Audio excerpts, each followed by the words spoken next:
Hey guys, Assalamualaikum. Myself Roja and welcome to my new video.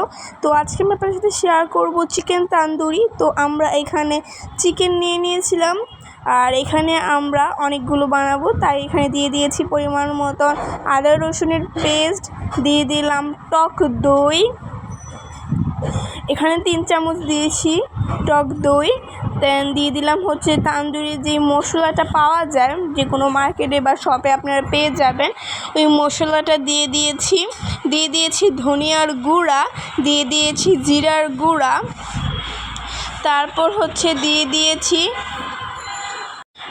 গোলমরিচের গুঁড়া, তারপর হচ্ছে আপনারা চাইলে এখানে অ্যাড করতে পারেন হচ্ছে গরম মশলার গুঁড়া, সেটা আমরা লাস্টে দিয়েছি, আপনারা আগেও অ্যাড করতে পারেন। দিয়ে দিয়েছি সয়া সস, দিয়ে দিয়েছি পরিমাণ মতন টমেটো সস, তারপর দিয়ে ভালোভাবে মিশিয়ে নিতে হবে, পুরো মিশ্রণটা মিশিয়ে নিই ভালোভাবে। এরপর আপনারা অ্যাড করে নেবেন হচ্ছে লবণ, এটা আপনাদের স্বাদ মতন দিয়ে নেবেন। তারপর দিয়ে দিবেন মরিচের গুঁড়ো, আমরা ঝাল বেশি খাই বলে ঝাল একটু বেশি দিয়েছি। তারপর এটাকে আপনারা ভালোভাবে মিশিয়ে নেবেন। মিশিয়ে নেওয়ার পর দিয়ে দিবেন পরিমাণ মতন তেল, এটা আপনাদের পরিমাণ মতন দিয়ে নেবেন। তেলটা আপনার চাইলে যখন মিশ্রণ হবে তখন দিতে পারেন, বাট আমরা একটু লাস্টের দিকে দিয়েছিলাম তেল।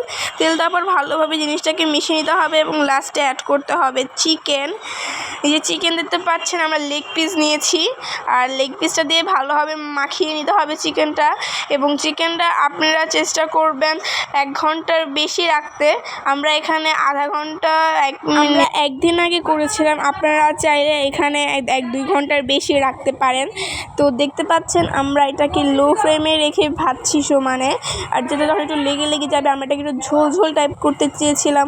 আর আপনাদের কাছে যদি আমাদের ভিডিও ভালো লাগে তাহলে অবশ্যই লাইক, শেয়ার, কমেন্ট করতে ভুলবেন না, এবং সবসময় আমাদের পাশে থাকবেন এবং আমাদেরকে আজীবন সাপোর্ট করে যাবেন। আমরা এখানে লুচিও করেছিলাম, লুচির ভিডিও যদি আপনারা চান আমি অন্য একটা ভিডিওতে দিয়ে দিব। আল্লাহ হাফেজ।